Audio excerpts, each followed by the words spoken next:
Are you struggling to change the colors of certain cells in your xtable Markdown? It can be a bit tricky, but don't worry. Today, we're going to walk through how to color code cells based on specific thresholds in R Markdown. I totally get it. You want your data to stand out, especially when certain values exceed a threshold. It's frustrating when the colors you want don't show up in your final document. You're not alone in this. Many users face similar challenges.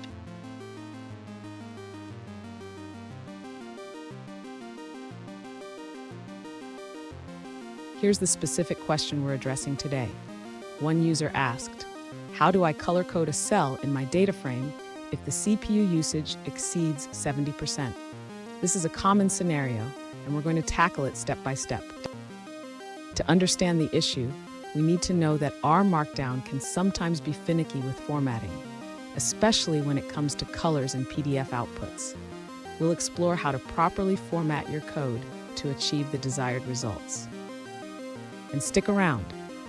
At the end of this video, I will share a quick tip that can save you time and frustration when working with R Markdown. To begin color coding cells in the user's data frame, they should first install the necessary packages. The user needs to ensure that they have the xtable and xtable extra packages installed in R. Next, the user should create a new data frame that includes the color coding logic. They can use the ifelse function to apply the color coding based on the threshold for the %CPU column. After creating the color-coded data frame, the user can print it using the xtable function from the xtable extra package. This will allow them to render the table with the specified colors in R Markdown. Finally, the user should knit their R Markdown document to PDF. They need to ensure that they are using a LaTeX engine that supports color, such as xLaTeX. This will ensure that the color coding appears correctly in the final output. Fun fact, did you know that R was created by statisticians for statisticians? It's a powerful tool, but sometimes it can feel like it has a mind of its own. Now let's look at the answers provided by other users.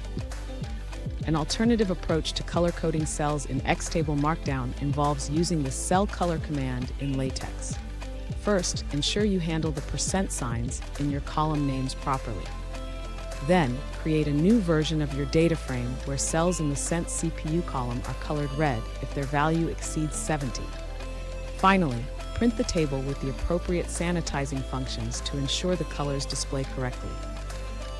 Here's a quick tip. Always check your R Markdown output format. Sometimes the issue lies in the way you're rendering your document. Using the right engine can make all the difference. And there you have it. You should now be able to color code your cells in xtable Markdown successfully. If you found this video helpful, please give it a thumbs up and subscribe for more tips on R and data visualization.